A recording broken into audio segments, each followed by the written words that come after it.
Hello, YouTube. Hello, YouTube friends. Hello. I'm still in a bit of a reboot mode, physically speaking, a little bit of a reboot mode. I haven't been posting very much. Actually, it's not only because there have been a few events in my life. It has nothing to do with not posting. I've actually, over a period of time, I've grown a little bit less enthusiastic, I suppose I want to call it. But I'm not going to stop posting. I'm going to just do it less frequently.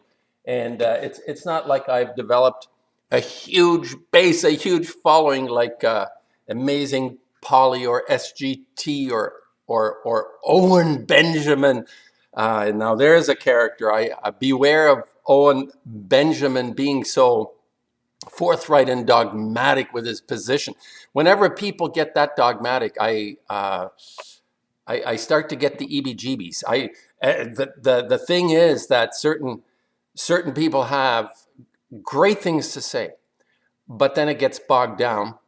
It gets bogged down in a kind of antagonism. There's a continuous antagonism. Okay, why am I picking on this guy right now? I was thinking of posting less, and I guess one of the reasons is, yes, I don't have a great following, but the people that do follow me, I truly appreciate, and I've had some questions about how I'm doing. I'm getting better. It's a slow process to recoup something that I've been neglecting in certain ways. I was quite ignorant about my health in certain ways. Although I have to say that generally speaking, I'm mostly almost well, I'm vegetarian. Not vegan really. I do eat eggs and butter and but mostly vegetarian. But there is more to it. To be healthy is doing the right thing when you know it's the right thing. as in anything, we want to do the right thing when we know it's the right thing, and not try and take shortcuts and say, oh yeah, no, I can do this. I suppose an indulgence every now and then works.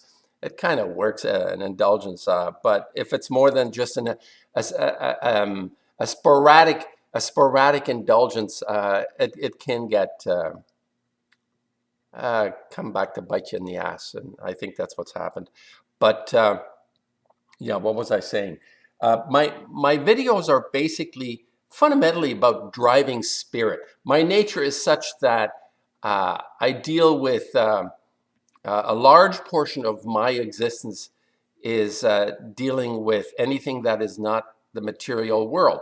Although, as a painter, I am very much involved in materials. This is quite an irony or even an oxymoron for me to express my interest in what is not of the material, what is not of material. What am I saying? Okay, my YouTube presence is obviously people who've been following me deeply connected to certain wrongs that have persisted and have either over a long period of time, like we're talking thousands of years, like mostly religions are connected to these wrongs that have persisted, that we have allowed these people to continue their lying, up to more recent wrongs like Fukushima and the nuclear industry. They didn't do Fukushima overnight. That was building over 60 years. This entire industry has been building its networks of destruction and toxicity. And my channel started in 2009, and I was sort of wimpy about stuff. I talked about art and what I called spontaneous and random insights from the studio. And it morphed drastically in 2011 when this nuclear plant blew up, 4 reactors in this plant, and is continuing over 8 years to this day to spew its toxic material on a scale that no one can imagine. Well, there are some that can imagine, but it's absolutely brutal. This monster is spewing like unbelievable. It's unbelievable in terms of what manifests around us in terms of life, that people have an attachment to life. But how can that be so easily discarded? I guess if it's not happening to me, it's not happening. Yeah, those are kind of,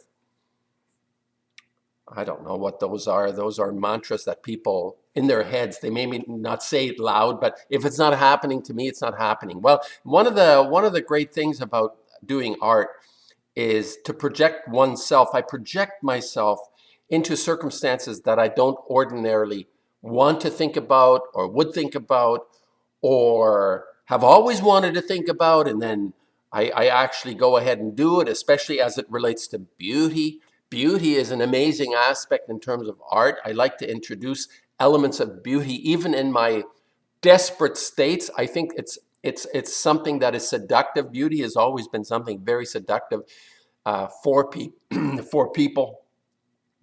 Uh, and these are words and concepts. I mean, they have to be experienced. Like you can read a poem, the Grecian urn or whatever poem, or Bukowski even, the sort of more grotesque. There's a beauty in Bukowski. There's a beauty in the Beats. There is a kind of not very much, not very much, but it does exist. So that is the part that seduces us, and I'm always aware of this part in when I work, that there is a level of going towards the viewer, like not being totally selfish, but going towards the viewer, because it's kind of like if you look at Goya's dark period toward the end, when he was painting those dark brown, muddy paintings, he didn't give a shit about anybody.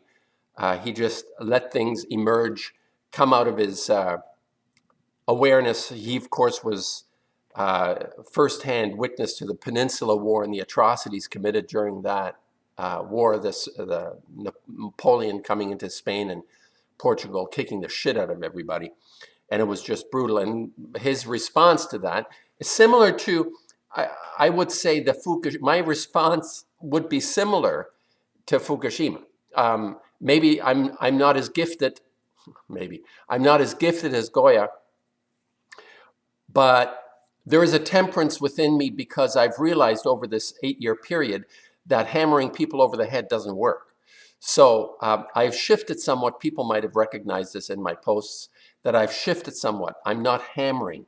I'm not involved in and I totally appreciate people that hammer. I totally appreciate this. It's not that I'm saying, oh, you shouldn't do this.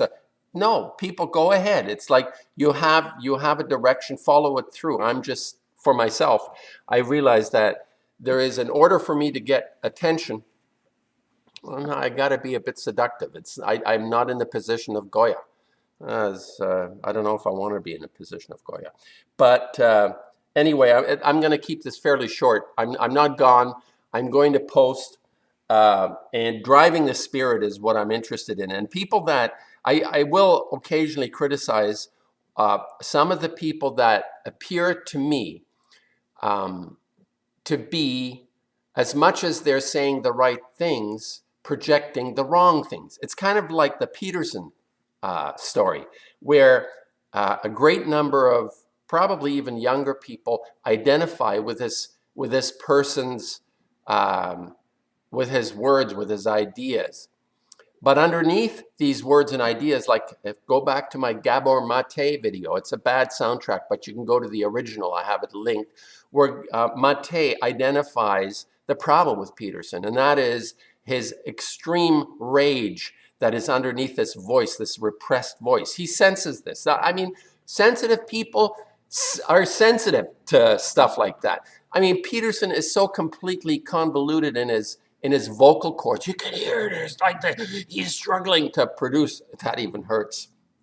So that rage comes through in Peterson. I don't care what he's saying anymore at a certain point. This is all that is being communicated. And a few people like that, one that I brought up in the beginning was Owen Benjamin, who is now proclaiming he's going to be dismissed off YouTube. No, he's a clever character. He's going to create even more following. He has a fabulous following. He can talk for 2 hours nonstop. It's a gift. It's like he's a comedian. He has a gift. Some people are capable of keeping your interest for 2 hours, talking shit over and over again. It's amazing. And my point about him is, as much as he's entertaining, now this is clever. Like I say, as an artist, he's an artist on a certain level. He's a comedian, he's a performer. He seduces his audience. And what I want you to pay attention to, if you're following this guy, this is my sense. This is my sense of this character, and it happens on YouTube occasionally. Not to the extent that it happens with this fellow, because he's also like Peterson. He's catapulted himself into a recognition through his very sensible statements. A lot of them are very sensible, but then it breaks down for me. It breaks down for me because there is this innate rage that doesn't really come clearly to the surface, but you can feel it in his dogma. His dogma, his voice is also, he's shouting a lot. His dogma comes forward in his, he has this peculiar gay paranoia. He keeps coming back to a Jewish question. He's very uncomfortable. Well, not uncomfortable. He's very split. There is a split. It's almost like, well, there's good Jews, there's bad Jews. Well, everybody knows that. If you go into history and you look at the Zionist history, this is not about being Jews. The Zionists are a country now. They're running a country called Israel, and it's got nothing to do with being Jewish. If you research what it means to be Jewish, you have to be very biblical oriented, because these people are very much, I suppose, for lack of a better word, they're inculcated in a teaching that is borderless. It's like it's an idea. It's like the idea of Kabbalah. I did some research in Kabbalah. It's an idea that supersedes thought even. It's like, it's amazing. It's like when you get into this, and I kind of stopped. I did a whole series of paintings. I did several shows on the Kabbalah.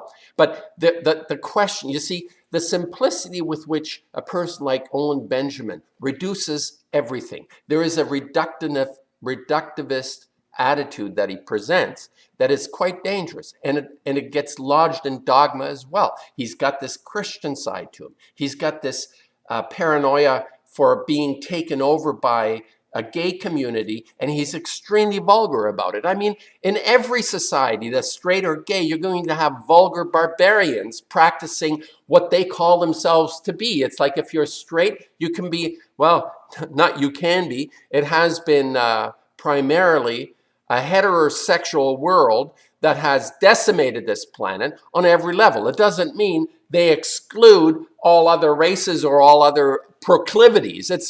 I mean, barbarianism and vulgarity isn't restricted to any kind of class. So this guy is trying to isolate our demise to certain groups, okay? So you can easily do that, because you can show the depravity within any group. It's easily done. It's not, so people are like, oh, they're all fixated on this Jewish gay paranoia for whatever reason. I mean, this is so obvious to me, how we can be seduced by a very clever person. Like I say, he's an entertainer. And YouTube is a magnificent platform that can promote and I don't know, bring people over to the dark side. Anyway, I'm in my concentration, in my awareness, I'm much more interested in honesty, as I've said. And Owen Benjamin is all about the truth. People that are always all about the truth and the facts, ma'am, really start to bother me a lot. I give certain leeways to great researchers like Amazing Polly. She does fabulous research on important topics, but it's kind of like a dragnet kind of thing. Was it dragnet? Just the facts, ma'am. In fact, I don't think he ever said that. Sergeant Webb never said that. But the idea of just being given the facts all the time is quite debilitating on a certain level, because we can only take so much in. This is what I find. This is like, for example, I have a collector coming to the studio, and if you see, like, this is not for a specific showing. I did a series of painting based on Millet and Van Gogh, but I would never put out this many paintings. There's like, I have maybe 12 paintings or 10 paintings out, any more than 3 or 4 paintings ruins it, generally speaking, unless a person is really quite solid in their position, in their understanding. To give too many choices and too many facts they start to get weighed down by it. I've noticed this. So number one, I rarely let anybody come to the studio because what I have is like I have a lot of work in the studio. It's not the only place I have work, but you know, they see that and then they get overwhelmed and all of a sudden my work is worth 10 cents. It's like, oh, well, you have so much. It's like if you go to a car lot and you're buying a BMW and there's 100 of them there, you go back in and you say, well, you have 100 of them. Come on, I'll buy one for 5,000. You know, they're 50 or 60,000, but hey, you got so many of them, right? This is like a weird attitude around art. I don't know why that happens, but people take this position that, you know, just because you have more than 3 paintings, it means like, oh, they must be cheap. What am I saying? Okay, I think I've said I'm around. I'm going to post my my awareness is the nuclear monster destroying things. And here's another thing: people like Owen Benjamin will never touch this. He will never touch this. Watch. In fact, he's done the opposite. He's called it a hoax. He's referred to Galen Windsor, and he's made the nuclear catastrophe all over the planet, from Chernobyl to 3 Mile Island to Fukushima now, and all Hanford, all the other plants that are leaking this toxic material. He's called it a hoax, that this material is not dangerous to life. So you see, there is the subterfuge. Maybe he hasn't researched it enough, but I think subterfuge is in play here. Like I realize there is a rage. There's as much as he's supporting and supportive of children and family and all the right things, he falters. How can he actually bring up children in a world that is going to be totally saturated with this toxic material and say he loves his children? See, that doesn't work for me. There is a disconnect here. There's a total disconnect for me. I guess I could go on about other characters, but I've been listening to this guy and liking a lot of things that he says, but it just breaks down and it's of no significance anymore because number one, he's missed the biggest event in the 21st century, probably in all of living history, in all of experience for humankind. He's missed the biggest event, which is Fukushima. And number two, he's caught in his own rage that he doesn't admit to. Nobody has ever, well, he refers to his earlier life as having been quite, what is it? He was burning the candle on both ends, I guess. But, you know, that's not necessarily, well, if that's the kind of rage that is, you know, within him, he can overcome. I mean, we can overcome this stuff by just being more generous and admitting to ourselves when we're doing something wrong. You do the right thing. It's like conscience, do the right thing. But it can get easily undermined by the head, the brain, and all the other dogma that's stuck in there. Like he's got dogma upon truth upon truth upon truth. I mean, this guy could go on for hours about truth, truth, truth, truth, truth. So, okay, that's it. That's it. I will post this and I'll be back. Driving spirit. Woo! My horse.